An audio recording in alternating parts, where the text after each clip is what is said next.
ഹരേ കൃഷ്ണ. ഹരേ കൃഷ്ണ. എല്ലാവർക്കും പ്രണാമം. ഹരേ കൃഷ്ണ. ഓം നമോ ഭഗവതേ വാസുദേവായ. ഓം നമോ ഭഗവതേ വാസുദേവായ. ഓം നമോ ഭഗവതേ വാസുദേവായ.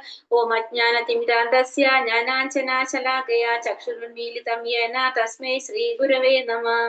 ശ്രീ ചൈതന്യ മനോഭീഷ്ടം സ്ഥാപിതം യേന ഭൂതലേ സ്വയം രൂപാ കഥാ മഹ്യം ദദാതി സോപദാന്തികം. വന്ദേഹം ശ്രീഗുരോ ശ്രീയുതപദകമലം ശ്രീഗുരോൻ വൈഷ്ണവാംശ ശ്രീരൂപം സാഗ്രജാതം സഗണരഘുനാഥാന്വിതം തം സജീവം സാദൈതം സാവധൂതം പരിജന സഹിതം കൃഷ്ണ ചൈതന്യ ദേവം ശ്രീരാധാ കൃഷ്ണപാദാൻ സഗണലളിതാ ശ്രീ വിശാഖാന്വിതാംശ. ഹേ കൃഷ്ണ കരുണാ സിന്ധോ ദീനബന്ധോ ജഗത്പദേ ഗോപേശ ഗോപികാ കാന്ത രാധാ കാന്ത നമോസ്തുതേ. തപ്ത കാഞ്ചന ഗൗരാംഗി ശ്രീരാധേ വൃന്ദാവനേശ്വരി ഋഷഭാനുസുതേ ദേവി പ്രണമാമി ഹരിപ്രിയേ. വാഞ്ചാകൽപതരൂപേശ കൃപാ സിന്ധോഭ്യവ ച പതിതാനാം പാവനേഭ്യോ വൈഷ്ണവേഭ്യോ നമോ നമഃ. നമോ വിഷ്ണുപാദായ കൃഷ്ണപ്രേഷ്ഠായ ഭൂതലേ ശ്രീമതേ ഭക്തിവേദാന്ത സ്വാമിൻ ഇതി നാമിനേ. നമസ്തേ സരസ്വതേ ദേവേ ഗൗരവാണി പ്രചാരിണേ നിർവിശേഷ ശൂന്യവാദി പാശ്ചാത്യ ദേശതാരിണേ. जय श्री कृष्ण चैतन्य प्रभु नित्यानंद श्री अद्वैत गदाधर श्रीवासादि गौर भक्त वृंद. हरे कृष्ण कृष्ण कृष्ण हरे हरे हरे राम राम राम हरे हरे. ഹരേ കൃഷ്ണ. ശ്രീ ശ്രീ രാധാ ഗോവിന്ദ് ടെമ്പിൾ ഇസ്കോൺ മാംഗ്ലൂരിന്റെ 18 ദിവസത്തെ ഭഗവത്ഗീത ക്ലാസ്സിലേക്ക് എല്ലാവർക്കും സ്വാഗതം. ഇന്ന് അധ്യായം 18 സന്യാസത്തിന്റെ പരിപൂർണത. ലാസ്റ്റ് നമ്മൾ 18ാമത്തെ അധ്യായത്തിലോട്ട് എത്തി നിൽക്കാണ്. നമ്മൾ 1 മുതൽ 17 അധ്യായം നമ്മൾ കഴിഞ്ഞു. ജ്ഞാനയോഗത്തില് ലാസ്റ്റ് അധ്യായം 18ാമത്തെ അധ്യായത്തിലാണ് ഇപ്പൊ നമ്മള് നിൽക്കുന്നത്. 18ാമത്തെ അധ്യായം എന്ന് പറഞ്ഞിട്ടുണ്ടെങ്കില് ശരിക്കും 17ാമത്തെ അധ്യായത്തോടു കൂടി ഭഗവത്ഗീത അവസാനിക്കുകയാണെന്ന് പറയുന്നത്. അപ്പൊ മുന്നിൽ പറഞ്ഞിരിക്കുന്ന ആ വിഷയങ്ങളുടെ എല്ലാം കൂടിയിട്ട് ഒരു ബ്രീഫ് ആയിട്ടാണ് ഈ 18ാമത്തെ അധ്യായത്തില് പറഞ്ഞിരിക്കുന്നത്. അപ്പൊ നമുക്ക് ഇതിന് മനസ്സിലായിട്ടുള്ളത് എന്താണ്? ഭക്തിയുടെ സേവനമാണ് ജീവിതത്തിന്റെ പരമമായിട്ടുള്ള ലക്ഷ്യം. നമ്മൾ എന്താണ്? ഭക്തിയുടെ സേവനം, ഭഗവത് സേവനം ചെയ്യുക, ഭക്തിപൂർവം ഭഗവത് സേവനം ചെയ്യുക എന്നുള്ളതാണ് ജീവിതത്തിന്റെ പരമമായിട്ടുള്ള ലക്ഷ്യം എന്നാണ് ഭഗവത്ഗീതയിലെ ഓരോ അധ്യായത്തിലും ഊന്നി പറഞ്ഞുകൊണ്ടിരിക്കുന്നത്. അപ്പൊ ഈ അത്യന്തം രഹസ്യമായിട്ടുള്ള ഒരു ജ്ഞാനവും അത് നേടാനുള്ള മാർഗങ്ങളും അതൊക്കെ നമുക്ക് ഈ അധ്യായത്തിലൂടെ നമുക്ക് പറഞ്ഞ് മനസ്സിലാക്കി തന്നിട്ടുണ്ട്. അപ്പൊ ആദ്യത്തെ 6 അധ്യായങ്ങളിൽ നമുക്ക് മനസ്സിലായി ഭക്തിഭരിതമായിട്ട് എങ്ങനെയാണ് നമ്മൾ സേവനം ചെയ്യേണ്ടത്, ആ സേവനം നമ്മൾ എങ്ങനെ ഏതൊക്കെ രീതിയിൽ നമുക്ക് ചെയ്യാൻ പറ്റും, ആ ചെയ്യുന്ന ഇതിൽ ഏറ്റവും വിശിഷ്ടനായിട്ടുള്ള വ്യക്തികൾ പറഞ്ഞുല്ലേ, യോഗിനാമപി സർവേഷാം എന്ന് പറഞ്ഞ ശ്ലോകം നമ്മൾ പഠിച്ചിട്ടുണ്ടായിരുന്നു. യോഗികളിൽ വെച്ച് ഏറ്റവും പ്രധാനപ്പെട്ട യോഗി ആരായിരിക്കും എന്ന് പറഞ്ഞപ്പോഴും ഭഗവാനെ തന്നെ ധ്യാനിച്ചുകൊണ്ട് ഭഗവാന് വേണ്ടിയിട്ട് പ്രവർത്തിച്ചു കൊണ്ടിരിക്കുന്ന വ്യക്തികളാണ് നമ്മൾ പറഞ്ഞു കഴിഞ്ഞു. പിന്നത്തെ 6 അധ്യായത്തിലൂടെ നമുക്ക് എന്താണ്? ഭക്തിയുടെ സേവനത്തിന്റെ ആ ഭഗവത് സേവനത്തിന്റെ സ്വഭാവവും പ്രവർത്തന രീതിയും അതൊക്കെ നമുക്ക് വിശദമാക്കി തന്നതാണ്. ത്യാഗത്തെക്കുറിച്ചും ജ്ഞാനത്തെക്കുറിച്ചും പിന്നെ ഭൗതിക ആധ്യാത്മിക പ്രവൃത്തികളുടെ പ്രവർത്തന രീതികളെ കുറിച്ചൊക്കെ നമുക്ക് പറഞ്ഞു തന്നതായിരുന്നു പിന്നത്തെ അധ്യായത്തിലൂടെ. അപ്പൊ ഭഗവാനാണ് പരമപുരുഷൻ. പിന്നെ നമുക്ക് കഴിഞ്ഞ അധ്യായത്തിൽ ഓം തത്സത് എന്ന് ഉച്ചരിക്കണം എന്ന് പറഞ്ഞു തന്നു. നമ്മൾ ചെയ്യുന്ന എന്തെങ്കിലും നമ്മൾ അറിയാതെ അറിഞ്ഞു എന്തെങ്കിലും തെറ്റുകൾ വന്നിട്ടുണ്ടെങ്കിൽ അത് ഭഗവാൻ ഇല്ലാതാക്കി തരാനായിട്ട് ഓം തത്സത്ത് എന്ന് ഉച്ചരിച്ചുകൊണ്ട് നമ്മൾ സേവനങ്ങൾ ചെയ്യണം എന്നുള്ളതും നമുക്ക് പറഞ്ഞു തന്നു. ഇനി 18ാമത്തെ ഈ അധ്യായത്തില് ഈ പറഞ്ഞ പോലെ സന്യാസത്തിന്റെ പരിപൂർണത എന്നാണ് ഈ അധ്യായത്തിന്റെ പേര് അല്ലെ. അപ്പൊ ഈ അധ്യായത്തില് ത്യാഗം, സന്യാസം കുറിച്ചറിയാനായിട്ട് അർജുനൻ ആഗ്രഹിക്കാണ്. ഈ 2 വാക്കുകളുടെ അർത്ഥമാണ് ഈ അധ്യായത്തിലൂടെ അർജുനൻ ചോദിക്കുന്നത്. ഇതില് എല്ലാത്തിന്റെ ഒരു എന്താ പറയാ സംക്ഷിപ്ത രൂപം തന്നെയാണ് ഈ ഒരു അധ്യായം എന്ന് പറയാണ് സന്യാസത്തിന്റെ പരിപൂർണത. നമുക്ക് നോക്കാം. ഫസ്റ്റ് ശ്ലോകം അർജുനനാണ് പറയുന്നത്. അർജുനൻ ചോദിക്കുകയാണ് ഇവിടെ സന്യാസത്തിന്റെ പരിപൂർണത. ഹരേ കൃഷ്ണ. ഓം നമോ ഭഗവതേ വാസുദേവായ. സന്യാസസ്യ മഹാബാഹോ തത്വമിച്ഛാമി വേദിതും ത്യാഗസ്യാച ഋഷികേശ പൃഥാ കേശീനിഷൂദന.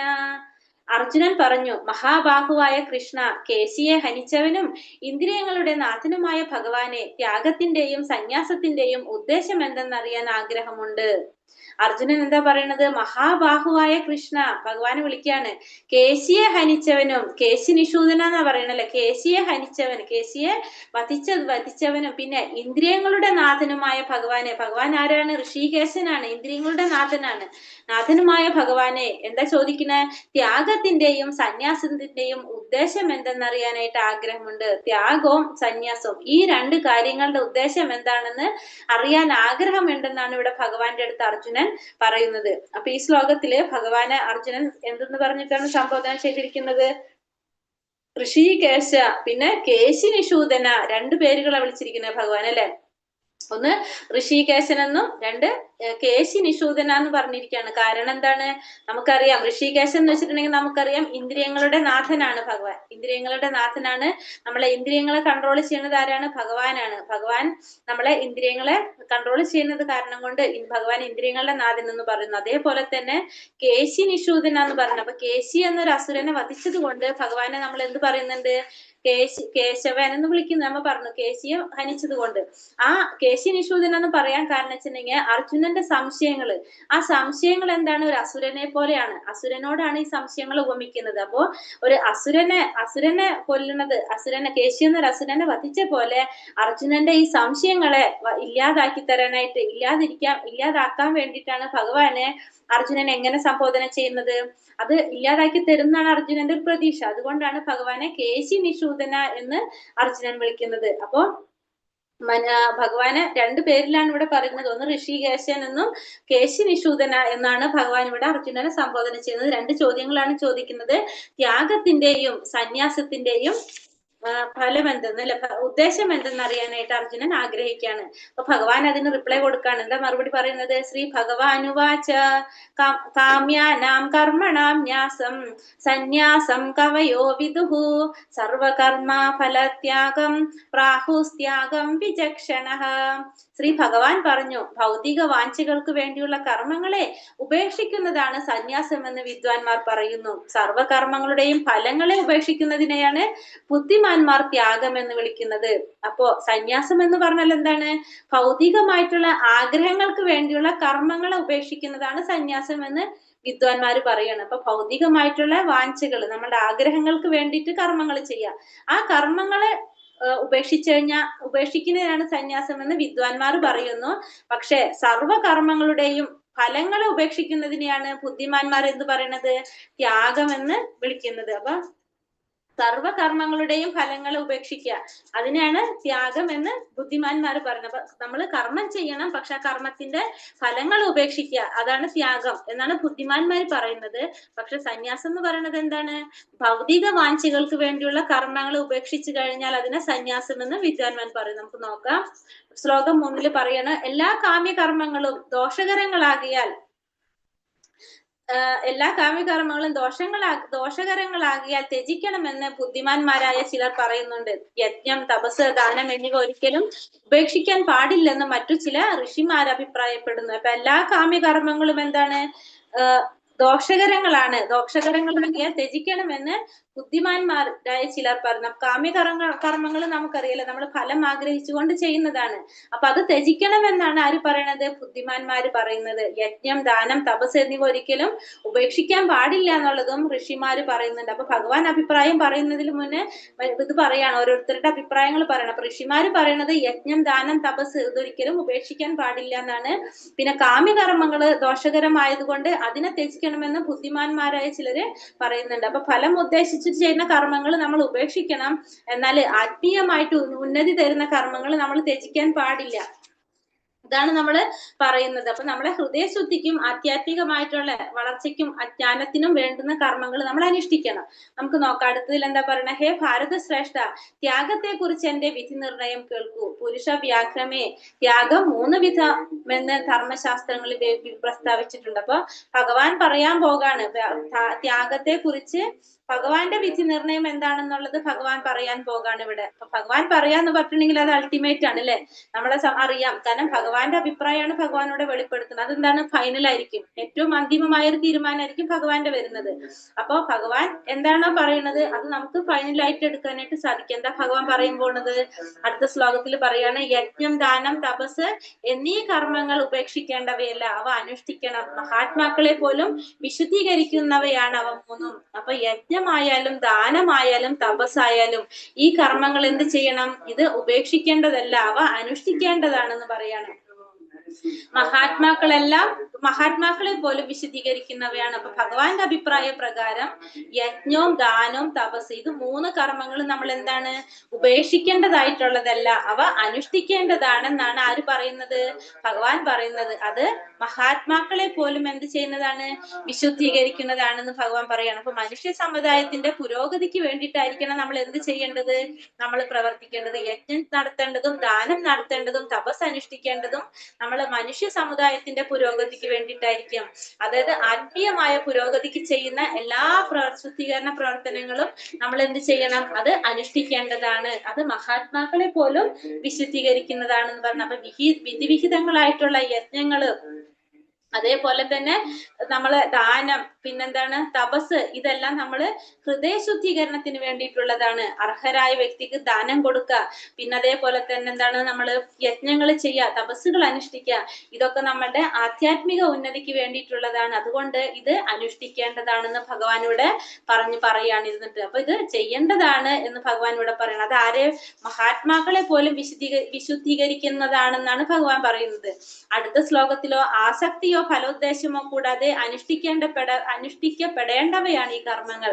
ഹേ പാർത്ഥ, കർത്തവ്യ നിർവഹണം എന്ന നിലയിലാണ് അവ നിറവേറ്റേണ്ടത്. ഇതാണ് എന്റെ അന്തിമമായ അഭിപ്രായം. അപ്പൊ ഇത് മൂന്നും അനുഷ്ഠിക്കേണ്ടതാണ്.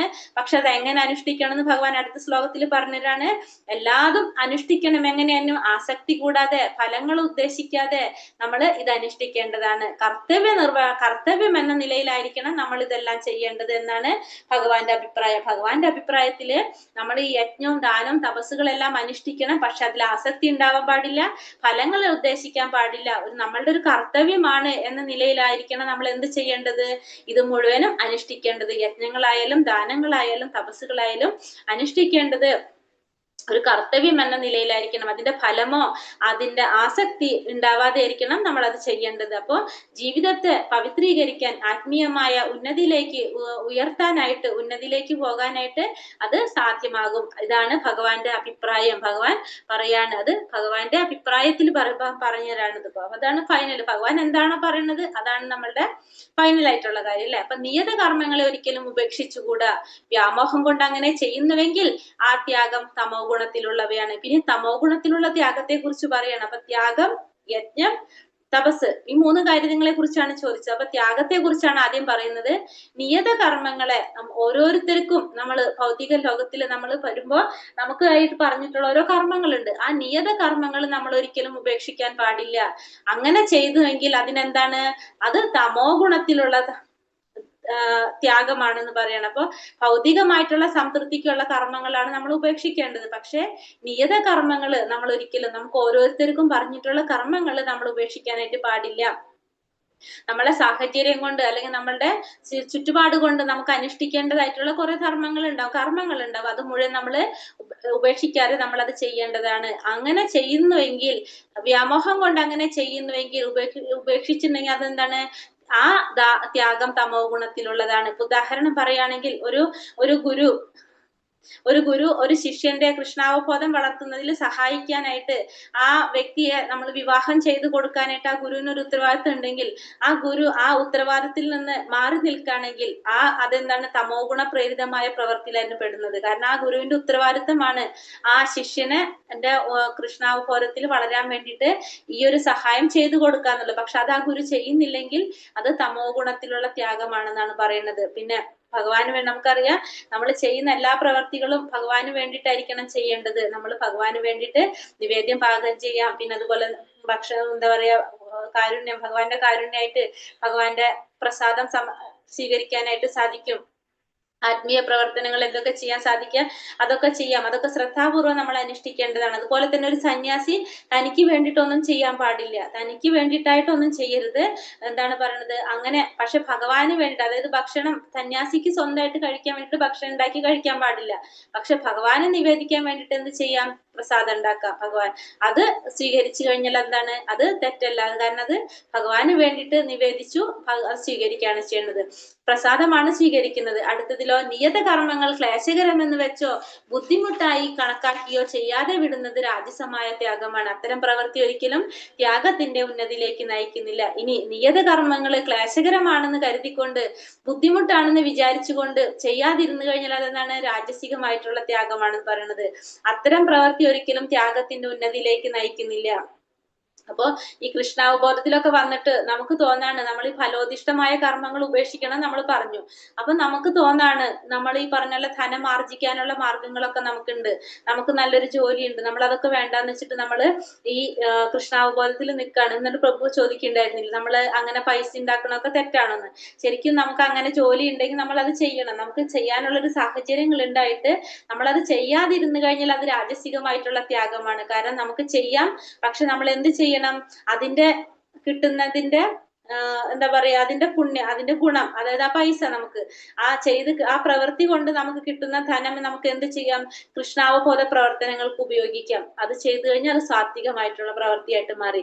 തിരിച്ച് നമ്മൾ എന്താ ചെയ്യാണ്, നമ്മൾ അത് ജോലി ചെയ്യുന്നില്ല, നമ്മളൊന്നും ചെയ്യണില്ല, നമുക്ക് ക്ലേശകരമെന്ന് വിചാരിച്ചോ നമ്മൾ ബുദ്ധിമുട്ടായിട്ട് കണക്കാക്കിക്കോ, നമ്മൾ ചെയ്യേണ്ടതായിട്ടുള്ള കാര്യങ്ങൾ നമുക്ക് ചെയ്യാൻ സാധിക്കും, ജോലി ചെയ്യാൻ സാധിക്കും, പക്ഷെ നമ്മളത് ചെയ്യാതെ നമ്മൾ മാറി നിൽക്കാണ്. ഇങ്ങനെയൊക്കെ ചെയ്യുകയാണെങ്കിൽ അതെന്താണ്, രാജസികമായിട്ടുള്ള ത്യാഗമാണെന്നാ പറയുന്നത്. പിന്നെ അർജുന, ഭൗതിക സംഗ്രഹിതനായും ഫലം ഉദ്ദേശിക്കാതെയും തന്റെ കർത്തവ്യമാണെന്ന് മാത്രം കരുതിക്കൊണ്ട് വിധിക്കപ്പെട്ട കർമ്മങ്ങൾ ചെയ്തു കഴിഞ്ഞാൽ അത് സാത്വികമായിട്ടുള്ള ത്യാഗമാണ്. അപ്പം ഭൗതികമായിട്ടുള്ള ആഗ്രഹങ്ങൾ അല്ല, സോറി, ഭൗതിക സംഗ്രഹിതനായിട്ട്, അതായത് ഫലം ഉദ്ദേശിക്കാതെ ആധ്യാത്മിക ഉയർച്ചയ്ക്ക് വേണ്ടിയിട്ട് കർത്തവ്യമാണ്, എൻ്റെ ഒരു കർത്തവ്യം മാത്രമാണെന്ന് കരുതിക്കൊണ്ട് കർമ്മം ചെയ്യുകയാണെങ്കിൽ അതെന്താണ്, സാത്വികമായിട്ടുള്ള ഒരു ത്യാഗമാണ്. അപ്പൊ ഏതൊരു വ്യക്തിയും ത്യാഗം അനുഷ്ഠിക്കേണ്ടത് എങ്ങനെയായിരിക്കണം, ഈ ഒരു മനോഭാവത്തോടെ ആയിരിക്കണം. എൻ്റെ ഒരു കർത്തവ്യമാണ്, ഇത് ഞാൻ ചെയ്യേണ്ടതാണെന്ന് ചിന്തിച്ചുകൊണ്ടായിരിക്കണം അത് പ്രവർത്തിക്കേണ്ടത്. അതിന്റെ ഫലം നമ്മൾ ആഗ്രഹിക്കാനായിട്ട് പാടില്ല. അങ്ങനെ ചെയ്യുന്നത് എന്താണ്, സാത്വികമായിട്ടുള്ള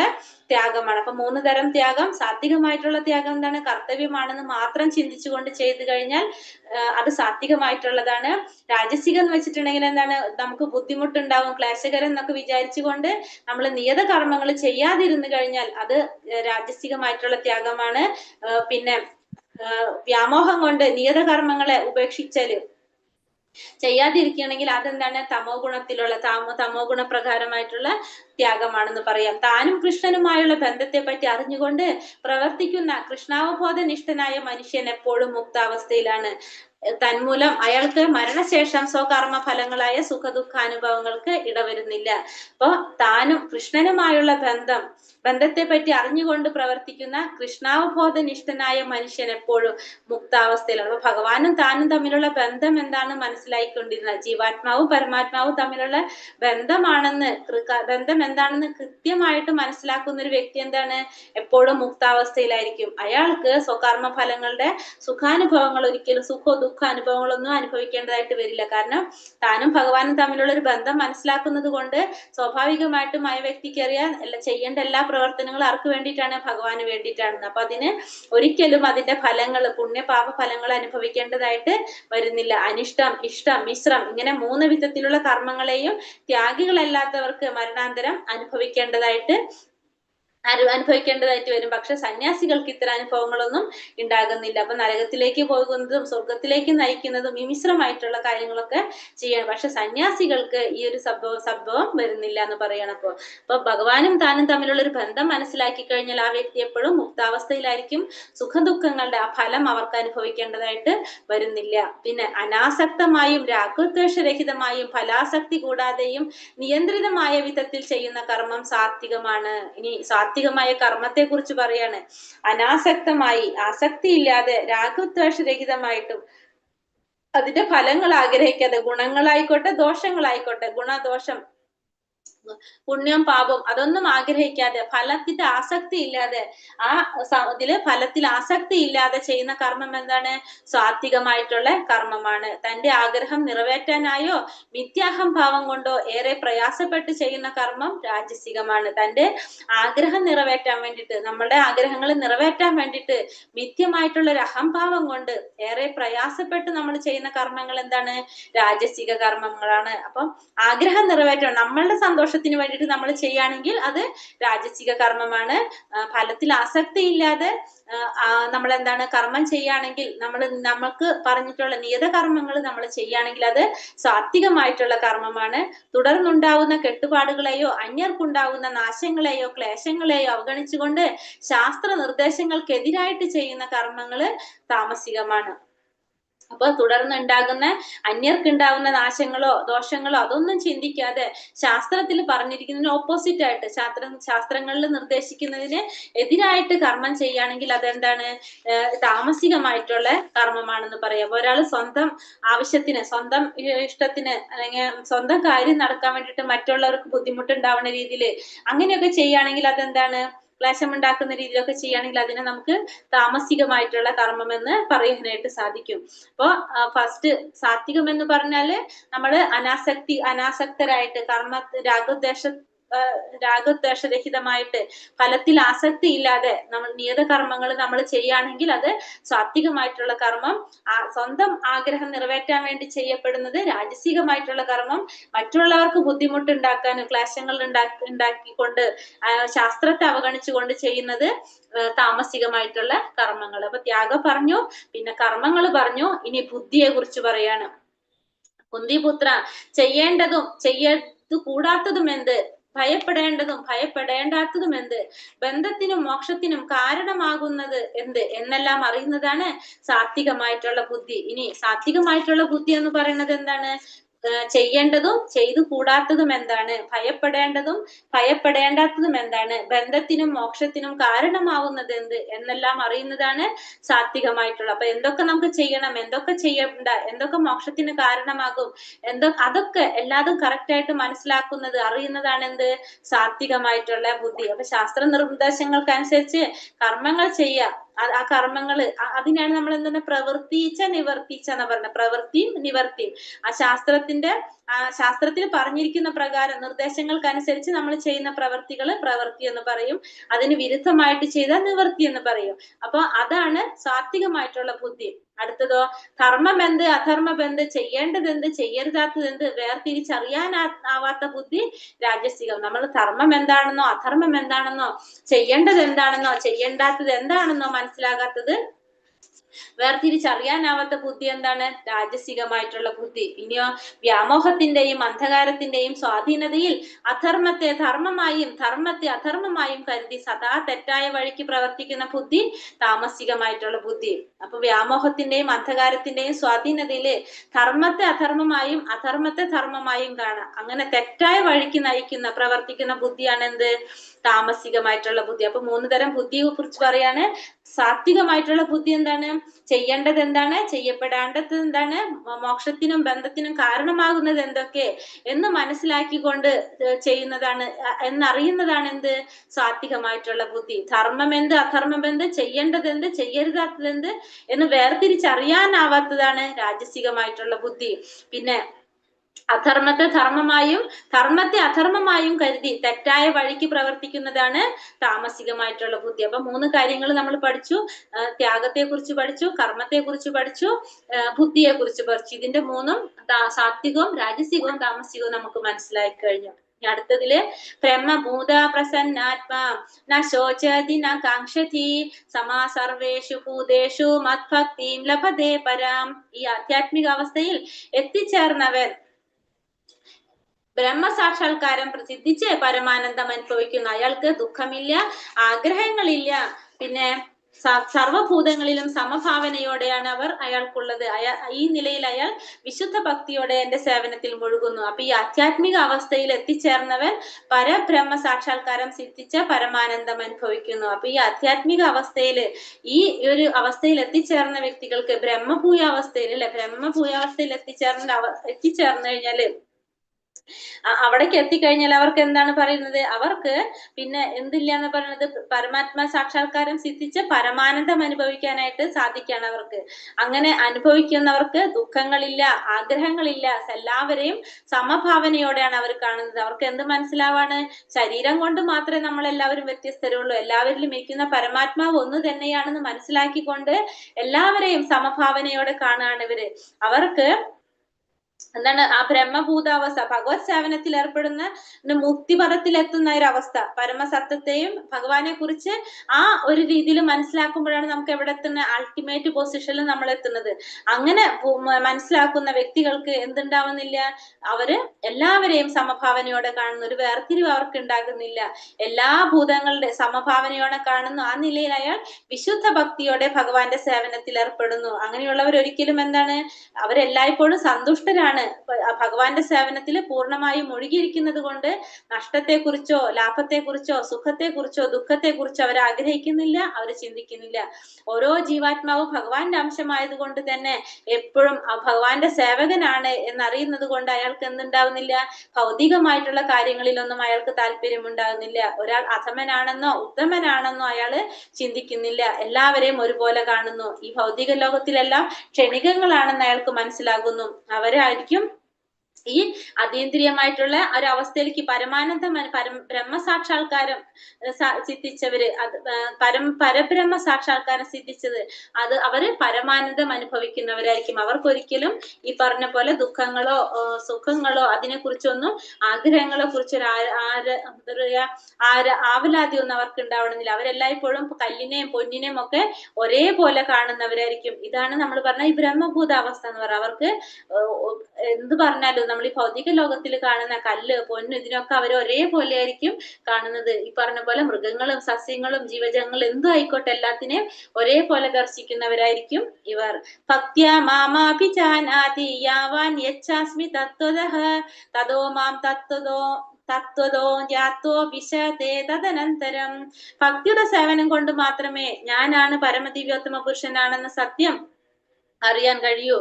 ആ ഭക്തി കൊണ്ട് തന്നെ എന്നെ കുറിച്ച് പൂർണ്ണബോധം നേടുമ്പോൾ അയാൾക്ക് ദൈവ സാമ്രാജ്യത്തിൽ പ്രവേശിക്കാൻ കഴിയും. അപ്പൊ ഭഗവാൻ ഇവിടെ എന്താ പറയണത്? ഭക്തിയുടെ സേവനം ചെയ്താൽ മാത്രമേ ഭഗവാനെ കുറിച്ചുള്ള ഒരു സത്യം മനസ്സിലാക്കാനായിട്ട് സാധിക്കുള്ളൂ. ഭഗവാനാണ് പരമദിവ്യോത്തമ പുരുഷൻ എന്നുള്ളൊരു സത്യം അറിയണമെങ്കിൽ നമ്മൾ എന്ത് ചെയ്യണം?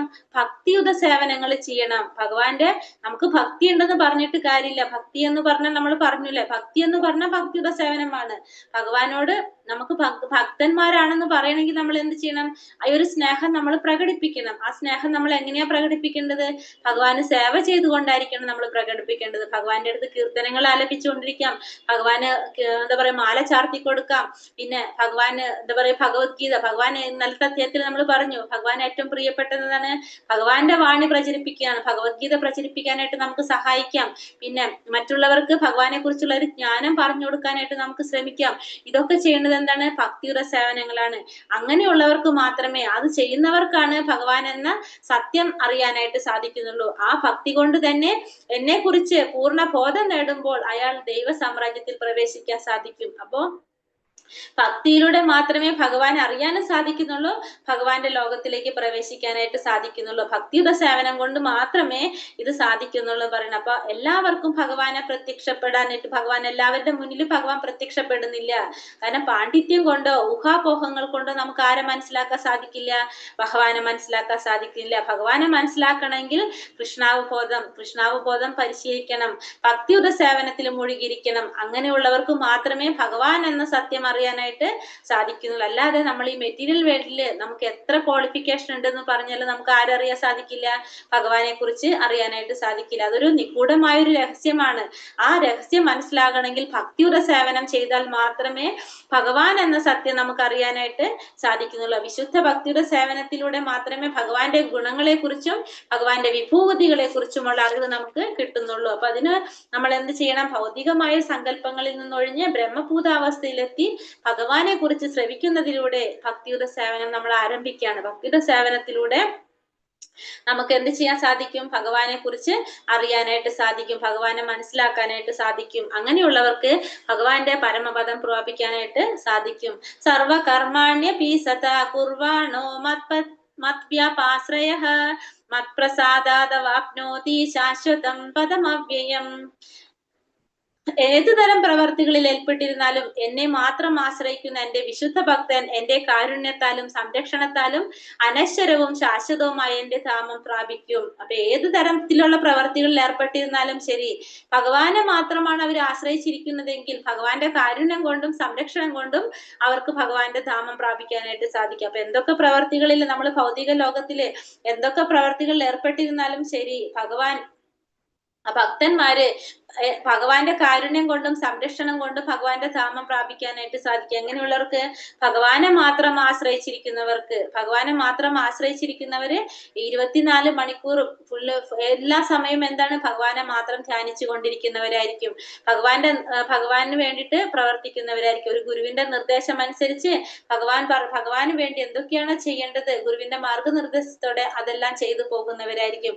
അങ്ങനെയുള്ളവർക്ക് എന്താണ്? ഭൗതിക ജീവിതത്തിൽ എന്തൊക്കെ ക്ലേശങ്ങൾ അനുഭവിക്കേണ്ടി വന്നാലും അയാൾക്ക് ഭഗവാന്റെ അതീന്ദ്രിയ പദത്തിൽ പ്രാപിക്കാനായിട്ട് സാധിക്കും. ഭഗവാന്റെ ലോകത്തിലോട്ട് എത്തിച്ചേരാനായിട്ട് സാധിക്കും. അയാൾക്ക് അങ്ങോട്ടുള്ള പ്രവേശനം സുനിശ്ചിതമാണ്. കാരണം അയാൾ ആരെ മാത്രം ആശ്രയിക്കുന്നുള്ളൂ? ആ ഭക്തൻ ഭഗവാനെ മാത്രമേ ആശ്രയിക്കുന്നുള്ളൂ. ഭഗവാനെ ആശ്രയിച്ചു കഴിഞ്ഞാൽ അവർക്ക് ഭഗവാന്റെ സംരക്ഷണവും കാരുണ്യവും കിട്ടും. ഭഗവാന്റെ ശാശ്വതമായിട്ടുള്ള ധാമം പ്രാപിക്കാൻ സാധിക്കുമെന്നുള്ളത് ഇവിടെ പറഞ്ഞു തരാണ്. മച്ചിത്ത സർവദുർഗാണി മത്പ്രസാദാത്തരിഷ്യസി അഥാ ചേത്തോമഹങ്കാരൻ ന ശോഷ്യസി വിനക്ഷ്യസി. എന്നെ കുറിച്ച് ബോധവാനായിരുന്നാൽ നിനക്ക് എന്റെ പ്രസാദം കൊണ്ട് തന്നെ ബദ്ധജീവിതത്തിന്റെ സകല ക്ലേശങ്ങളെയും അതിജീവിക്കാൻ കഴിയും. ആ ബോധത്തോടെ പ്രവർത്തിക്കാതെ മിഥ്യാഹങ്കാരം കൊണ്ട് എന്റെ അഭിമത അനുസരിക്കാതെ പോയാലാകട്ടെ നാശമാണ് ഫലം. എന്നെ കുറിച്ച് ബോധവാനായിരുന്നാൽ നിനക്ക് എന്റെ പ്രസാദം കൊണ്ട് തന്നെ ബദ്ധജീവിതത്തിന്റെ സകല ക്ലേശങ്ങളെയും അതിജീവിക്കാൻ കഴിയും. അപ്പൊ ഭഗവാനെ കുറിച്ചുള്ള ഒരു ബോധം നമ്മളിൽ ഉണ്ടായിക്കഴിഞ്ഞാല് ഭഗവാന്റെ പ്രസാദം കൊണ്ട് നമ്മൾ ഈ ഭൗതിക ലോകത്തിൽ നമുക്കുണ്ടാകുന്ന എല്ലാ ക്ലേശങ്ങളെയും നമുക്ക് അതിജീവിക്കാനായിട്ട് സാധിക്കും. ആ ബോധത്തോടെ പ്രവർത്തിക്കാതെ മിഥ്യാഹങ്കാരം കൊണ്ട് എന്റെ അഭിമതം അനുസരിക്കാതെ പോയാലോ നാശമായിരിക്കും ഫലം. ഭഗവാന്റെ ഇച്ഛയ്ക്കനുസരിച്ച് നമ്മൾ പ്രവർത്തിച്ചില്ലെങ്കിൽ നമുക്ക് നാശമായിരിക്കും ഫലം എന്ന് പറയാണ്. അപ്പൊ ഭഗവാന്റെ കൃഷ്ണാവബോധമായിട്ടുള്ള ഒരു വ്യക്തി തന്റെ കടമകൾ നിർവഹിക്കുന്നതിനെ കുറിച്ച് വലിയ ഉത്കണ്ഠ കാട്ടാറില്ല. പക്ഷെ ഭഗവാന്റെ കാര്യങ്ങൾ ചെയ്യാനായിട്ട് ഭഗവാന് വേണ്ടിയിട്ട് എന്ത് ചെയ്യണം എന്നുള്ളതിന് എന്താണ്? അവർക്ക് എപ്പോഴും ഭയങ്കര ഉത്സുകരായിരിക്കും. ഇന്ന് രാവിലെ എണീറ്റ് കഴിഞ്ഞാൽ ഇന്ന് ഭഗവാൻ എന്താണ് നമ്മൾ ഉണ്ടാക്കി കൊടുക്കുന്നത്, ഇന്ന് നമ്മൾ എങ്ങനെയാണ് മാല കെട്ടേണ്ടത്, ഇങ്ങനത്തെ കാര്യങ്ങൾ നമ്മൾ ചിന്തിച്ചു കൊണ്ടേയിരിക്കും. കാരണം നമ്മൾ എന്താണ്? ഭഗവാന് വേണ്ടിയിട്ട് ചെയ്യാൻ വേണ്ടിയിട്ട് നമ്മൾ ഭയങ്കര സന്തോഷമായിരിക്കും ഇരുന്നിട്ട്. അങ്ങനെയുള്ളവർക്ക് ഏതൊരു സമയത്തും അങ്ങനെ ചിന്തിച്ചിരിക്കുന്നവരെന്താണ്? സകല ക്ലേശങ്ങളെയും അതിജീവിക്കാനായിട്ട് അവർക്ക് സാധിക്കും. കാരണം അവരുടെ മനസ്സിൽ ആരാണ്? ഭഗവാൻ മാത്രമേ ഉള്ളൂ. അപ്പൊ അവർക്ക് എല്ലാ ക്ലേശങ്ങളിൽ നിന്നും ഭൗതികമായിട്ടുണ്ടാവുന്ന എല്ലാ ക്ലേശങ്ങളെയും അതിജീവിക്കാനായിട്ട് അവർക്ക് സാധിക്കും. അല്ലാത്തവർക്കോ ഭഗവാന്റെ അഭിമതം അനുസരിക്കാത്തവർക്കോ അവർക്ക് നാശമായിരിക്കും ഫലം എന്ന് പറയണം. കൃഷ്ണാവബോധത്തോടെ പ്രവർത്തിച്ചില്ലെങ്കിൽ അവർക്ക് നാശമായിരിക്കും എന്നാണ് പറയുന്നത്. അപ്പൊ ഏതൊരു കാര്യവും എന്താണ്? കൃഷ്ണാവബോധത്തോടെ പ്രവർത്തിക്കണം. അല്ലാത്തൊരു ഭൗതികതയുടെ ആ ചുഴിയിൽ പെട്ട് സ്വയം നഷ്ടമാവാണ് ചെയ്യുന്നത്. നമ്മൾ പറഞ്ഞു ആ ജനന മരണ സമുദ്രത്തില് ആ ജനന മരണത്തിന്റെ ഒരു സംസാര സാഗരത്തിൽ പെട്ടിട്ട് എന്താണ്? അവർ വലഞ്ഞുകൊണ്ടിരിക്കുന്നു. ചെയ്യേണ്ടത് എന്താണ്, ചെയ്യേണ്ടാത്തത് എന്താണെന്ന് അവർക്ക് മനസ്സിലാകുന്നില്ല. കൃഷ്ണാവബോധം ഉദിച്ചവന് പ്രവർത്തിക്കാനുള്ള ഒരു സ്വാതന്ത്ര്യം ഭഗവാൻ നൽകുന്നുണ്ട്. ഭഗവാൻ ഹൃദയത്തിൽ ഇരുന്നു കൊണ്ട് എങ്ങനെയാണ് പ്രവർത്തിക്കേണ്ടതെന്നുള്ള ഗുരുവിലൂടെയോ അല്ലെങ്കിൽ ഭഗവാൻ എന്ത് ചെയ്യണം നമുക്ക് ആ നിർദ്ദേശങ്ങള് നമുക്ക് കിട്ടിക്കൊണ്ടിരിക്കുന്നുണ്ട്. അല്ലാത്തവർക്ക് നാശമായിരിക്കും ഫലം എന്ന് പറയാണ്.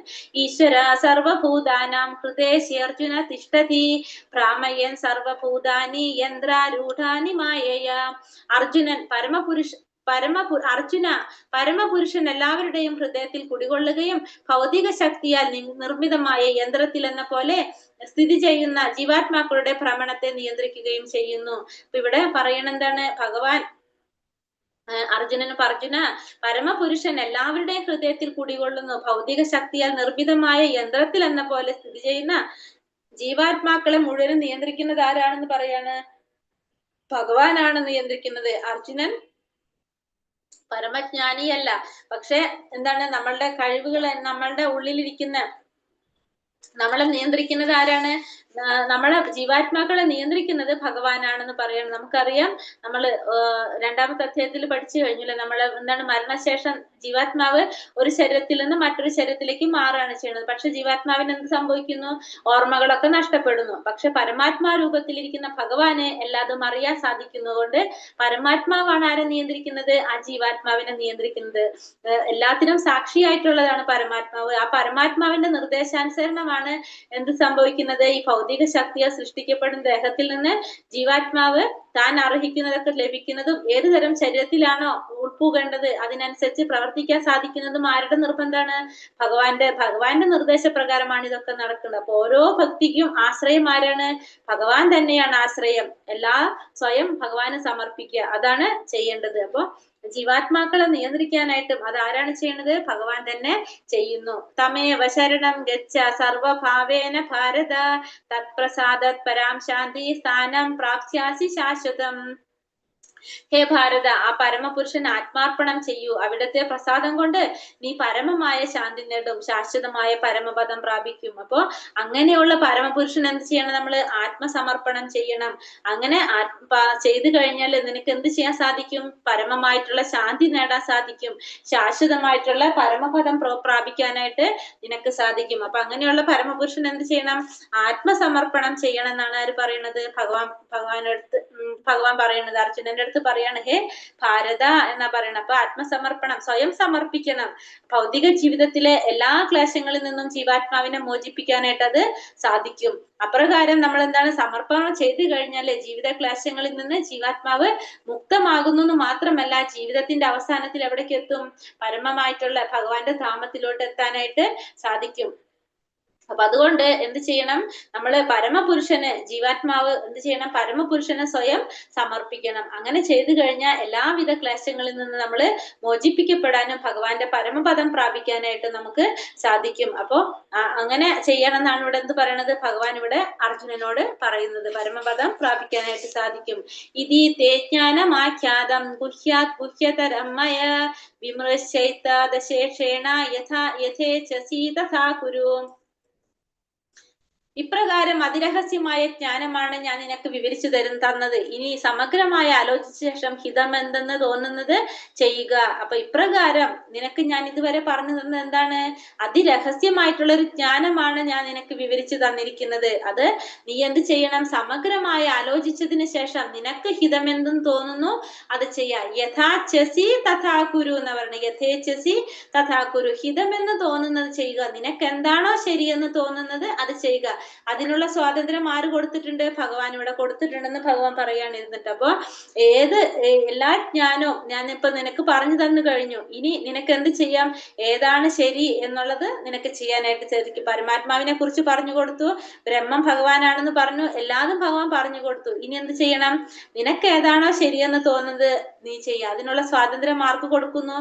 ഭഗവാൻ അർജുനന് കൊടുക്കുന്നു. അപ്പം പരമാത്മാവിന് സ്വയം സമർപ്പിക്കുക എന്നൊരു നിർദ്ദേശമാണ് ഇതിലേറ്റവും ഉപദേശിച്ചിട്ടുള്ളതിൽ ഏറ്റവും ഉത്തമമായിട്ടുള്ള നിർദ്ദേശം. കാരണം പരമാത്മാവിന് സ്വയം സമർപ്പിച്ചു കഴിഞ്ഞാൽ നമ്മൾ എടുക്കുന്ന തീരുമാനങ്ങൾ എന്താണ്? ഭഗവാന്റെ നിർദ്ദേശപ്രകാരമുള്ള തീരുമാനങ്ങളായിരിക്കും നമ്മൾ എടുത്തു പോകുന്നത്. അപ്പൊ അതുകൊണ്ട് നമ്മൾ എന്താ ചെയ്യണത്? നമ്മൾ ഭഗവാന് സ്വയം സറണ്ടർ ആവുക. ഭഗവാന് സ്വയം സമർപ്പിച്ചു കഴിഞ്ഞാൽ സ്വാഭാവികമായിട്ടും നമ്മളെ തീരുമാനങ്ങൾ എങ്ങനെയായിരിക്കും? ഭഗവാന്റെ ഇച്ഛപ്രകാരമുള്ള തീരുമാനങ്ങളായിരിക്കും ഉണ്ടാകുന്നത്. അപ്പൊ വിവേകത്തോടെ പ്രവർത്തിക്കാനായിട്ട് നമുക്ക് സാധിക്കും. കൃഷ്ണാവബോധം പുലർത്തി മനുഷ്യ ജീവിതത്തിന്റെ പരമമായിട്ടുള്ള സ്ഥിതിയിലെത്താനായിട്ട് നമുക്കത് സഹായകമായിട്ട് ചെയ്യും. അപ്പോ അർജുനനെ ഇവിടെ ഭഗവാൻ എന്ത് ചെയ്യണ? നേരിട്ട് യുദ്ധം ചെയ്യാനായിട്ട് പ്രേരിപ്പിക്കുന്നില്ല. പക്ഷെ പകരം എന്താ പറയണത്? നിനക്ക് ഏതാണോ ശരിയെന്ന് തോന്നുന്നത് ചെയ്യുക എന്നാണ് ഇവിടെ അർജുനനോട് ഭഗവാൻ പറയുന്നത്. അപ്പൊ അങ്ങനെ ഭഗവാന്റെ നിർദ്ദേശം പാലിക്കുക. അല്ലെങ്കിൽ ഭഗവാന്റെ നമ്മൾ എന്ത് ചെയ്യണം? വിശ്വാസിനായിട്ടുള്ള ഒരു ഗുരുവിൽ നിന്ന് നിർദ്ദേശങ്ങൾ സ്വീകരിക്കുക. അങ്ങനെ നമ്മൾ ഏതാണോ ശരിയെന്ന് തോന്നുന്ന സ്ഥിതിയിലേക്ക് എത്താനായിട്ട് നമുക്ക് സാധിക്കും. അതാണ് ഭഗവാൻ ഇവിടെ ആ രഹസ്യം മുഴുവനും പറഞ്ഞു കൊടുത്തു കഴിഞ്ഞു. ഇനി നിനക്ക് എന്താണോ ശരി അത് ചെയ്യാം. ഇതിൽ പ്രധാനപ്പെട്ട ഒരു ശ്ലോകാണ് മന്മനാഭവ മദ്ഭക്തോ മദ്യാജീമാ നമസ്കുരു മാമേ വക്ഷ്യസി സത്യം തേ പ്രതീജാനേ പ്രിയോസിമേ. എപ്പോഴും എന്നെ ഓർക്കുക, എന്റെ ഭക്തനാവുക, എന്നെ ആരാധിക്കുകയും പ്രണമിക്കുകയും ചെയ്യുക. ഇങ്ങനെ ചെയ്തു പോന്നാൽ നിശ്ചയമായും നിനക്ക് എന്നെ പ്രാപിക്കാം. ഞാൻ തീർത്തു പറയുന്നു, എന്തെന്നാൽ എനിക്ക് പ്രിയപ്പെട്ടവനാണ് നീ. അപ്പൊ അതിനു വേണ്ടിയിട്ട് ഭഗവാൻ പറയുന്ന ഷോർട്ട് കട്ട് എന്താണ്? അതിന് നീ ഒരേ ഒരു കാര്യം ചെയ്യേണ്ട ആവശ്യമുള്ളൂ. ഇതൊക്കെ ഈ പറഞ്ഞതൊക്കെ ചെയ്യാൻ വേണ്ടിയിട്ട് നീ എന്ത് ചെയ്യണം? എപ്പോഴും എന്നെ ഓർത്തുകൊണ്ടിരിക്കുക, എന്റെ ഭക്തനാവുക, എന്നെ ആരാധിക്കുക.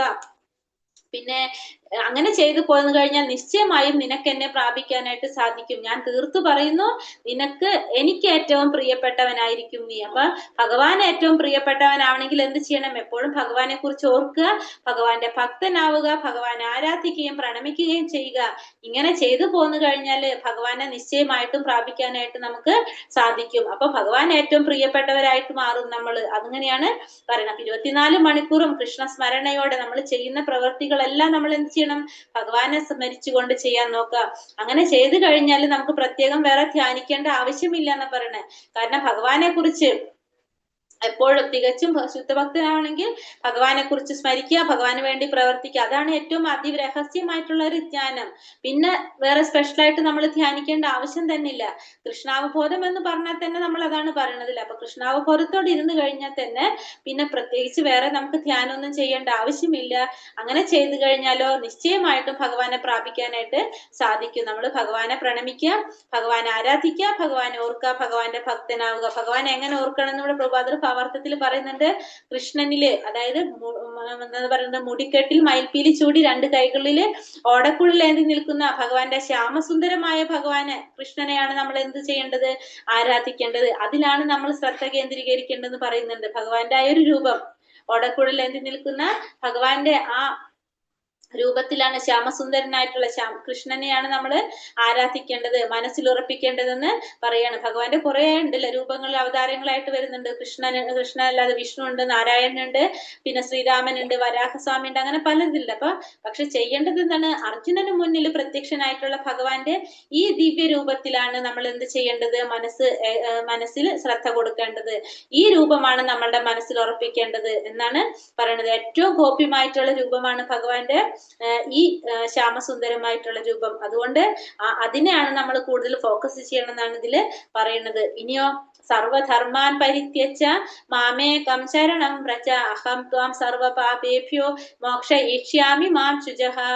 സർവധർമ്മങ്ങളെയും ത്യജിച്ച് എന്നിൽ ശരണം തേടുക, ഞാൻ നിന്നെ സകല പാപ പ്രതികരണങ്ങളിൽ നിന്നും മോചിപ്പിക്കും, ഭയപ്പെടേണ്ട. എന്താ ഭഗവാൻ പറയുന്നത്?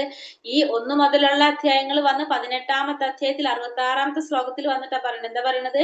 എല്ലാ ധർമ്മങ്ങളെയും ത്യജിച്ച് എന്നിൽ ശരണം തേടുക, ഞാൻ നിന്നെ സകല പാപ പ്രതികരണങ്ങളിൽ നിന്നും മോചിപ്പിക്കാൻ, ഭയപ്പെടേണ്ട. അപ്പൊ ഭഗവാൻ എല്ലാം ത്യജിച്ച് ഭഗവാനിൽ ശരണം തേടിക്കഴിഞ്ഞാൽ പിന്നെ നമുക്ക് വേറെ ഒന്നും ചെയ്യേണ്ട ആവശ്യമില്ലല്ലേ. എന്നെ സകല പാപ പ്രതികരണങ്ങളിൽ നിന്നും നിന്നെ മോചിപ്പിക്കാം എന്നാണ് ഭഗവാൻ പറയുന്നത്. അപ്പൊ സർവ്വധർമ്മങ്ങളെയും ഇവിടെ ഭഗവാൻ എല്ലാതും കൂടി കൺക്ലൂഷനിൽ പറയണ പോലെയാണ്. അർജുനനോട് എന്താ പറയണത്?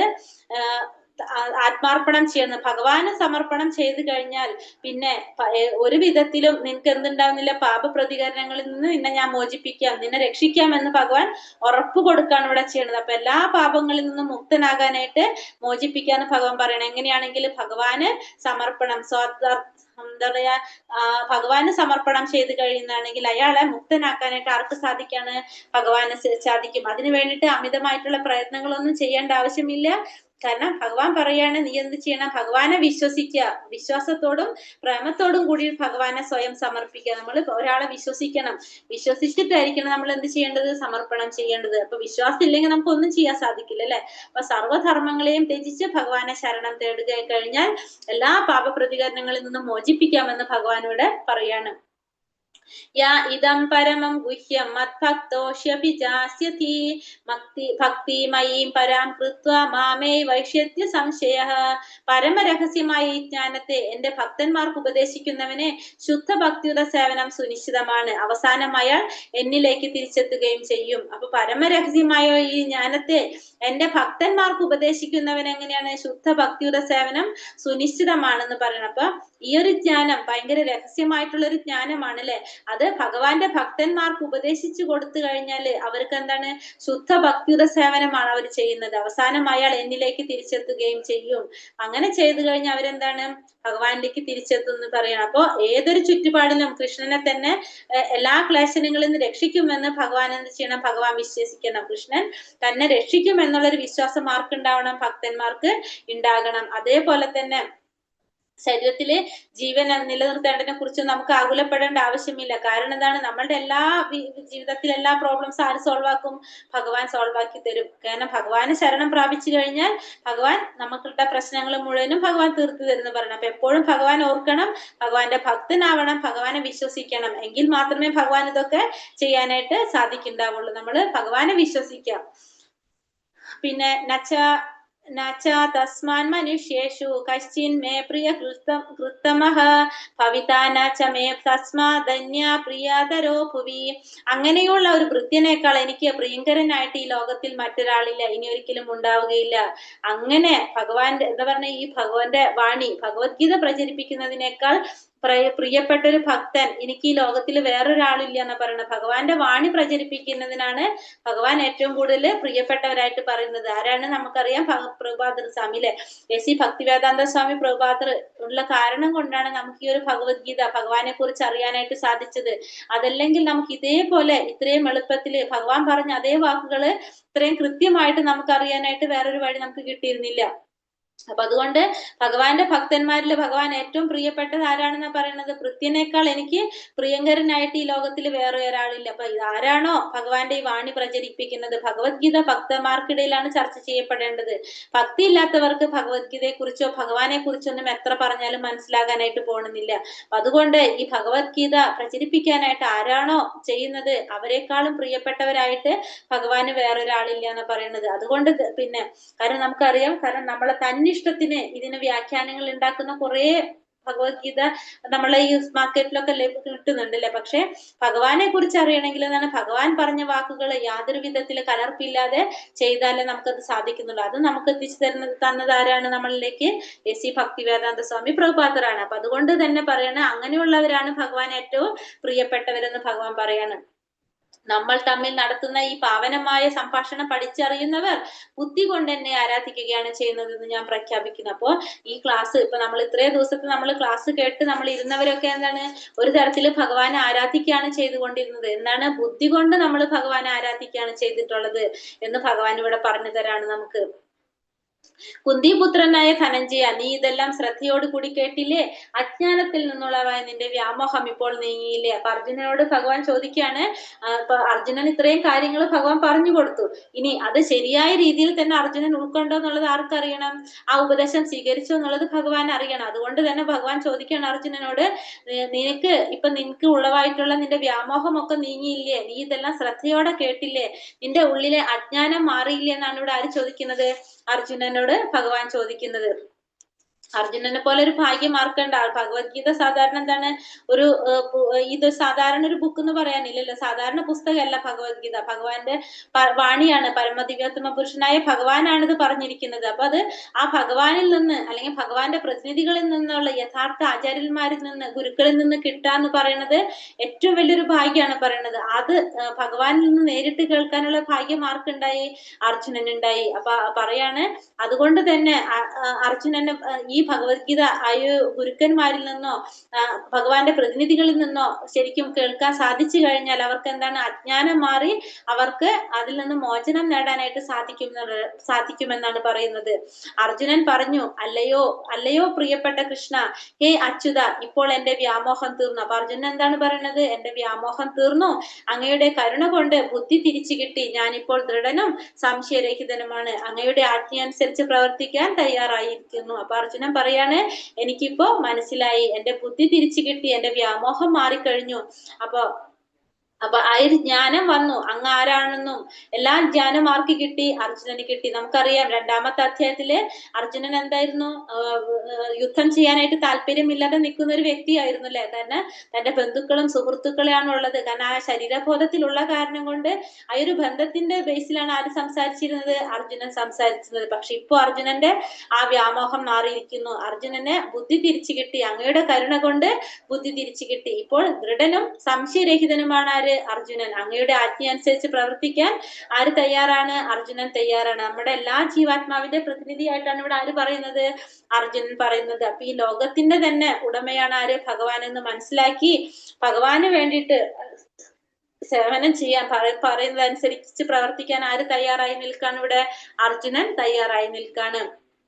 ഈ സഞ്ജയൻ പറയാണ്, ഇപ്രകാരം മഹാത്മാക്കളായിട്ടുള്ള കൃഷ്ണനും കൃഷ്ണാർജുനനും തമ്മിൽ നടത്തുന്ന സംഭാഷണം ഞാൻ കേട്ടു. അത്ഭുതകരമായി ഈ സന്ദേശം എന്നെ കൊള്ളിക്കുന്നു. അപ്പൊ ഇപ്രകാരം മഹാത്മാക്കളായിട്ടുള്ള കൃഷ്ണനും അർജുനനും തമ്മിൽ നടന്ന ഈ സംഭാഷണം ഞാൻ കേട്ടു. അത്ഭുതകരമായി ഈ സന്ദേശം എന്നെ കോൾമയർ കൊള്ളിക്കുന്നതായിട്ടാണ് ആര് പറയുന്നത്? സഞ്ജയനോട് പറയുന്നത്. അത്രയും കൃഷ്ണനെ ശരിക്കും മനസ്സിലാക്കാൻ വേണ്ടിയിട്ട് അർജുനന്റെ കാൽപ്പാടുകളെ പിന്തുടരണമെങ്കിൽ നമുക്ക് എന്ത് കിട്ടും?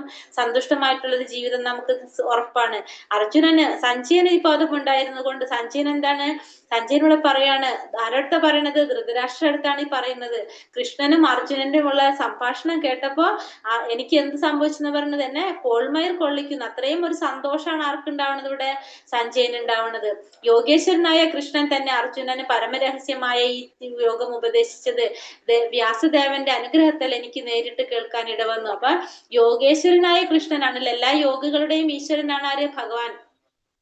ആ ഭഗവാനാണ് ആർക്ക് ഇത് ഈ രഹസ്യം ഉപദേശിച്ചു കൊടുത്തത്? യോഗം ഉപദേശിച്ചത് അർജുനൻ ഉപദേശിച്ചു കൊടുത്തത്. ആർക്ക് ഇത് കേൾക്കാൻ സാധിച്ചു? നമ്മൾ പറഞ്ഞു സഞ്ജയന്. ആരുടെ അനുഗ്രഹം കൊണ്ടാണ്?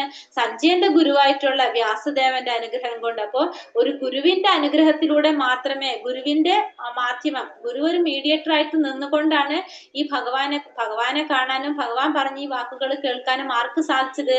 സഞ്ജയന് സാധിച്ചത്. അപ്പൊ അതായത് നമ്മൾ പറയണത് വെച്ചാൽ ഒരു മാധ്യമമായിട്ടാണ് ഇവിടെ ആര് നിലകൊള്ളുന്നത്? ആധ്യാത്മിക ഗുരു നിലകൊള്ളുന്നത്. അതാണ് ഗുരു ശിഷ്യ പരമ്പരയുടെ രഹസ്യം. അപ്പൊ ഒരു ഗുരുവിലൂടെ മാത്രമേ നമുക്ക് എന്ത് കിട്ടുള്ളൂ? ഈ ഒരു ജ്ഞാനം, ഭഗവാനെ കുറിച്ചുള്ള ഒരു ജ്ഞാനം നേടാനും ഭഗവാനെ അറിയാൻ സാധിക്കുന്നുള്ളൂ എന്നുള്ളതും ഇതിലൂടെ നമുക്ക് മനസ്സിലാക്കി തരാണ്. അപ്പൊ സഞ്ജയന് വ്യാസദേവന്റെ അനുഗ്രഹം കൊണ്ടാണ് നമുക്ക് പറഞ്ഞു ഈ സഞ്ജയന്റെ ഇന്ദ്രിയങ്ങൾ പവിത്രീകരിക്കപ്പെട്ടത്. ആ ഒരു ദിവ്യ ചക്ഷുസ് കൊണ്ടാണ് ഭഗവാനെ കാണാൻ സാധിച്ചതും ഭഗവാൻ പറഞ്ഞ വാക്കുകൾ കേൾക്കാനായിട്ട്, നേരിട്ട് കേൾക്കാനായിട്ടുള്ള ഒരു അവസരം കിട്ടിയത്. ഇത് ആരുടെ അനുഗ്രഹം കൊണ്ടാണ്? ഗുരുവിന്റെ അനുഗ്രഹം കൊണ്ട് മാത്രമാണ്. അപ്പൊ ഒരു ഗുരുവിലൂടെ മാത്രമേ നമുക്ക് ഈ പരമ രഹസ്യമായിട്ടുള്ള ഒരു ജ്ഞാനം, ഭഗവാനെ കുറിച്ചുള്ള ഒരു ജ്ഞാനം നേടാനായിട്ട് സാധിക്കുന്നുള്ളൂ എന്നുള്ളത് കൂടി ഇതിലൂടെ നമുക്ക് മനസ്സിലാക്കി തരാണ്. കൃഷ്ണാർജുനന്മാർ അത്ഭുതകരമായി പുണ്യസംവാദം വീണ്ടും വീണ്ടും ഓർത്ത് ഞാൻ അനുനിമിഷം ആനന്ദപുളകിതനാകുന്നു രാജാവേ. അപ്പൊ ഒന്നുകൂടി പറയാണ്, ഈ ഭഗവാൻ രാജാവിനോട് പറയാണ്, ധൃതരാഷ്ട്രോട് പറയാണ്, കൃഷ്ണന്റെയും അർജുനന്റെയും അത്ഭുതകരമായിട്ടുള്ള ഒരു പുണ്യ സംവാദം ആലോചിച്ചുകൊണ്ട് എന്താണ് ആനന്ദപുളകിതനാവാണ് ആരിവിടെ? സഞ്ജയൻ. അല്ലയോ രാജാവേ, കൃഷ്ണന്റെ അത്ഭുതാവഹമായ ആ രൂപം ഓർക്കും തോറും എനിക്ക് വിസ്മയം വർദ്ധിക്കുന്നു, വീണ്ടും വീണ്ടും സന്തോഷമുണ്ടാകുന്നു. അപ്പൊ ഭഗവാന്റെ വിശ്വരൂപം ദർശിക്കാനുള്ള ഒരു അവസരം ആർക്ക് കിട്ടി? സഞ്ജയന് കിട്ടി. അപ്പൊ പറയാണ്, ഈ വിശ്വരൂപം ദർശിച്ച് ഭഗവാന്റെ വിഭൂതികളെ കുറിച്ചൊക്കെ മനസ്സിലാക്കി അതൊക്കെ ആലോചിക്കും തോറും ആർക്ക് വീണ്ടും വീണ്ടും സന്തോഷം ഉണ്ടാവാണ്? സഞ്ജയന് സന്തോഷം ഉണ്ടാവാണ്. അപ്പൊ സഞ്ജയൻ എന്താ പറയണത്? എത്ര യോഗേശ്വര കൃഷ്ണ യത്ര പാർത്ഥാതനുർധരഃ തത്ര ശീർവിജയോ ഭൂതിർധ്രുവ നീതിർമതിർമമ. എവിടെ യോഗേശ്വരനായ കൃഷ്ണനുണ്ടോ, എവിടെ വില്ലാളി വീരനായ അർജുനനുണ്ടോ, അവിടെയാണ് ഐശ്വര്യവും വിജയവും അസാധാരണ ശക്തിയും നീതിയും ഉള്ളത്. ഇതാണ് എന്റെ അഭിപ്രായം. അപ്പോ എവിടെയാണോ യോഗേശ്വരനായ കൃഷ്ണനുള്ളത്, എവിടെയാണ് വില്ലാളി വീരനായിട്ടുള്ള അർജുനനുള്ളത്, അവിടെയാണ് എന്തുള്ളത്? ഐശ്വര്യ ദേവത ഉണ്ടാകുന്നത്, വിജയം ഉണ്ടാകുന്നത്, അസാധാരണമായ ശക്തി ഉണ്ടാകുന്നത്, നീതിയുള്ളത്. ഇതാണ് ആരുടെ അഭിപ്രായം? ഇത് ആര് പറയണ? സഞ്ജയൻ പറയാണ്. ധൃതരാഷ്ട്രയുടെ ചോദ്യത്തോടു കൂടിയാണ് നമ്മൾ ഭഗവത്ഗീത സ്റ്റാർട്ട് ചെയ്യണത് അല്ലെ? എന്താണ് പറഞ്ഞിരുന്നത്? ഫസ്റ്റത്തെ ശ്ലോകം എന്തായിരുന്നു? ഫസ്റ്റത്തെ ശ്ലോകം മാമക പാണ്ഡവാശ്ചൈവ കിമകുർവത സഞ്ജയ അല്ലെ? ക്ഷേത്രേ സമവേതായുത്സവ മാമക പാണ്ഡവാശ്ചൈവ കിമകുർവത സഞ്ജയ. എന്റെ മക്കളും പാണ്ഡുപുത്രരും എന്ത് ചെയ്തു എന്നാണ് ആര് ചോദിക്കുന്നത്? ധൃതരാഷ്ട്ര ചോദിക്കുന്നത്. ആ ചോദ്യത്തുമെന്നാണ് നമ്മൾ എന്ത് പറഞ്ഞു വരുന്നത്? ഈ ഭഗവത്ഗീത തുടങ്ങിക്കൊണ്ടിരിക്കുന്നത്. അങ്ങനെ അപ്പൊ ലാസ്റ്റ് ധൃതരാഷ്ട്ര അടുത്ത് എന്താണ് സഞ്ജയൻ പറഞ്ഞു കൊടുക്കുന്നത്? എവിടെ യോഗേശ്വരനായ കൃഷ്ണനുണ്ടോ, എവിടെ വില്ലാളി വീരനായിട്ടുള്ള അർജുനനുണ്ടോ, അവിടെയാണ് ഐശ്വര്യം ഉണ്ടാവുന്നത്, ഐശ്വര്യ ദേവത ഉണ്ടാകുന്നതും വിജയം ഉണ്ടാകുന്നതും അസാധാരണ ശക്തിയും നീതിയും ഉള്ളത്. ഇതാണ് എന്റെ അഭിപ്രായം. അപ്പോ ഇവിടെ പറയാതെ പറഞ്ഞു കൊടുക്കാണ്. ആരുടാണ്? ധർമ്മത്തിന് മാത്രമേ വിജയം ഉണ്ടാകുന്നുള്ളൂ, ഭഗവാന്റെ കൂടെ, ഭഗവാനാണ് ധർമ്മത്തിന്, അപ്പൊ ധർമ്മത്തിന് മാത്രമേ വിജയം ഉണ്ടാകുന്നുള്ളൂ എന്നുള്ളത് ഇവിടെ ആര് ക്ലിയർ ആക്കി കൊടുക്കാണ്? സഞ്ജയൻ ഇവിടെ ധൃതരാഷ്ട്ര അടുത്ത് പറഞ്ഞു കൊടുക്കാണ്. അതായത് വിജയം ആരുടെ ഭാഗത്തായിരിക്കും? പാണ്ഡവ പക്ഷത്താണ് വിജയം ഉണ്ടാകുന്നത് എന്നുള്ളത് ഇവിടെ ആര് പറയാണ്? ഇവിടെ സഞ്ജയൻ പറഞ്ഞു കൊടുക്കുകയാണ്. അങ്ങനെ ഭഗവത്ഗീത 18 അധ്യായം അവസാനിക്കുകയാണ് അങ്ങനെ പറഞ്ഞുകൊണ്ട്. അങ്ങനെ ഗീതാ മഹാത്മ്യം കൂടി ഒന്നും കൂടി പറയാണ് ഇവിടെ. വായിച്ചു വിടാൻ നമുക്ക്. നമ്മൾ പറഞ്ഞതല്ല ആദ്യം. ഗീതാ ശാസ്ത്രമിതം പുണ്യം യപ്പഠേത് പ്രയതപ്പുമാൻ വിഷ്ണോ പദമവാപ്നോതി ഭയശോകാതിവർജിത. പവിത്രമായ ഗീതാശാസ്ത്രത്തെ പ്രയത്നപൂർവ്വം പഠിക്കുന്നവർ ഭയശോകാദികളിൽ നിന്നും മുക്തനായി വിഷ്ണുവിന്റെ പദം പോകുന്നു. അപ്പൊ ഭയങ്ങളും ശോകത്തിൽ നിന്നൊക്കെ മുക്തനാകുന്നാണ് പറയുന്നത്. ഏത്? ഭഗവത്ഗീത പഠിച്ചു കഴിഞ്ഞാല്. ഗീതാധേന ശീലസ്യ പ്രാണായാമ പരസ്യ ച നൈവ സന്ദീഹി പാപാനി പൂർവജന്മാകൃതാനി ച. നിത്യവും ഗീത വായിക്കുകയും പ്രാണായാമം ശീലിക്കുകയും ചെയ്യുന്നവന്റെ പൂർവജന്മകൃത പാപങ്ങളെ നശിക്കുകയും പുതുതായി പാപങ്ങൾ ഉണ്ടാകാതിരിക്കുകയും ചെയ്യുന്നു. അപ്പൊ നിത്യവും ഭഗവത്ഗീത വായിച്ചു കഴിഞ്ഞാല് പൂർവജന്മമായിട്ടുള്ള പാപങ്ങൾ നശിക്കും, പുതുതായിട്ടുള്ള പാപങ്ങൾ ഇല്ലാതിരിക്കുകയും ചെയ്യും. മലനിർമോചനം പുംസാം ജലസ്നാനം ദിനേ ദിനേ സകൃദ്ഗീതാംഭസി സ്നാനം സംസാര മലനാശനം. മനുഷ്യരുടെ പ്രതിദിന സ്നാനം ശരീരത്തിലെ അഴുക്കുകൾ മാറ്റുന്നത് പോലെ ഭഗവത്ഗീതയാകുന്ന പുണ്യജനത്തിൽ ഒരിക്കൽ കുളിച്ചാല് അത് സംസാര മലത്തെ നശിപ്പിക്കുകയാണ് ചെയ്യുന്നത്. ഗീതാ സുഗീത കർത്തവ്യ കിമന്യേ ശസ്ത്ര വിസ്തരൈഹി യാ സ്വയം പത്മനാഭസ്യ മുഖ പത്മാതി നിസൃത. ഭഗവത്ഗീത വളരെ നന്നായി പഠിക്കേണ്ടതാണ്. വിഷ്ണുവിന്റെ മുഖപത്മത്തിൽ നിന്ന് നിഗളിച്ച ഭഗവത്ഗീതയുള്ളപ്പോൾ മറ്റുള്ള ശാസ്ത്രങ്ങൾ എന്തിനാണ്? ഭഗവത്ഗീത മാത്രം മതി എന്നാണ് പറയുന്നത്. ഭാരതാമൃത സർവസ്വം വിഷ്ണോർ വക്താതി നിസൃതം ഗീതാ ഗംഗോദകം പീത്വാ പുനർജന്മാന വിദ്യതേ. മഹാഭാരതത്തിന്റെ സാരസ്വവും ഭഗവാൻ വിഷ്ണുവിന്റെ മുഖത്ത് നിന്നും പുറപ്പെട്ടതുമായ ഗീതയാകുന്ന പവിത്രമായ ഗംഗാജലം കുടിച്ചാൽ പുനർജന്മം ഉണ്ടാകുന്നില്ല. അപ്പം പുനർജന്മം ഉണ്ടാകില്ല എന്നാ പറയുന്നത്. എന്ത്? മുഖത്തു നിന്നും പുറപ്പെട്ടതും ഗീതയാകുന്ന പവിത്രമായ ഗംഗാജലം. അപ്പൊ ഭഗവത്ഗീത അത്രയും പ്രാധാന്യമുള്ളതാണ് നമ്മളോട് എടുത്തു പറയണേ. ഏകം ശാസ്ത്രം ദേവകീ പുത്ര ഗീതം ഏകോ ദേവോ ദേവകീ പുത്ര ഏവ ഏകോ മന്ത്രസ്തസ്യ നാമാന്യാനി കർമാപ്യേകം തസ്യ ദേവസ്യ സേവ. ഒരേ ഒരു ശാസ്ത്രം ഭഗവത്ഗീത, ഒരേ ഒരു ഈശ്വരൻ ഭഗവാൻ ശ്രീകൃഷ്ണൻ, ഒരേ ഒരു മന്ത്രം ഭഗവാന്റെ നാമം, ഒരേ ഒരു കർമ്മം ഭഗവാന്റെ സേവ. അതാണ് പറയുന്നത് നമ്മള് ഭഗവത്ഗീത മഹാത്മ്യത്തില് പറയുന്നത്. ഹരേ കൃഷ്ണ കൃഷ്ണ കൃഷ്ണ ഹരേ ഹരേ, ഹരേ രാമ രാമ രാമ ഹരേ